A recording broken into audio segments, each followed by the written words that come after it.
Bacterial toxins have a wide range of applications in the field of medicine.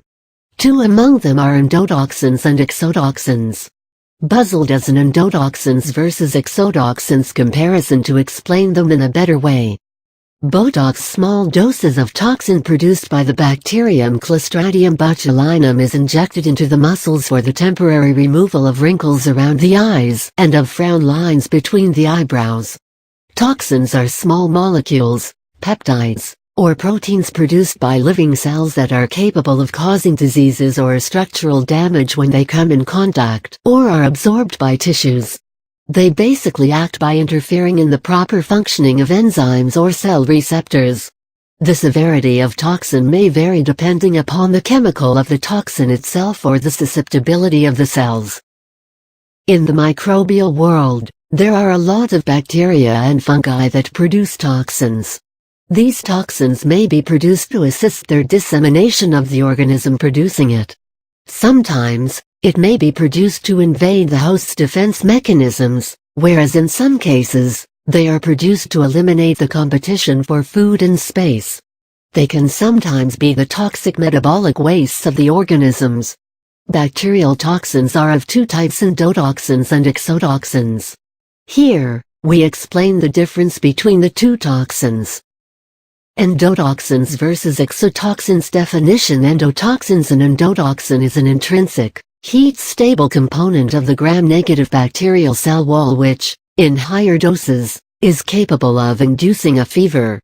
Exotoxins. An exotoxin is a soluble protein secreted by a bacterium which is capable of disrupting normal biological functioning of the host cell and evoking an immune response even in minute quantities. Structure: endotoxins. An endotoxin is composed of three basic components. O-antigen. It is a glycan polymer that attaches to the core oligosaccharide. It is the outermost part of the endotoxin and usually varies with the strain of the bacteria. This is the target of the host immune system. Core oligosaccharide. This part attaches the O-antigen and the lipid molecule together. It is composed of sugars like heptose and ketodeoxyoxylisonate (GDO), forming chains of GDO, hep, hep, glu, gal, glu, glunac. In many bacteria, it may also contain phosphates, amino acids, and ethanolamine substitutes. Lipid A. It contains phosphorylated glucosamine disaccharides to which multiple fatty acids are attached. It anchors the whole molecule to the cell wall. They usually have a molecular weight of about 50-1000 Ga. Exotoxins. The exotoxin is usually composed of two subunits and B.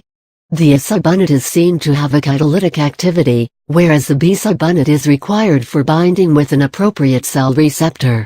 Only after binding to a receptor can the molecule be taken in the cell. It has been observed that both these subunits are required for the proper functioning of the toxin. They usually have a molecular weight of around 10 to source endotoxins. These toxins are usually a component of the cell wall of gram-negative bacteria and are not secreted outside the cell. Although little amounts of this toxin are being produced by the living organism, amounts significant enough to cause a disease is usually released after the lysis of the bacteria. This can be either by the process of autolysis of the bacteria, or mediated by the host complement system. Exotoxins. These toxins are secreted out of the cell by a number of gram-negative as well as gram-positive bacteria. These toxins are specifically produced to disrupt the normal functioning of the host cell, or to facilitate the spread of the organism through the host tissues. Chemical nature. Endotoxins. These toxins are basically the outer cell wall of gram-negative bacterium. Therefore, they are lipopolysaccharides (LPS).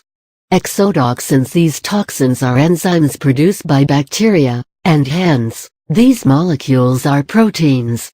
Origin of genes. Endotoxins. These genes are of chromosomal origin.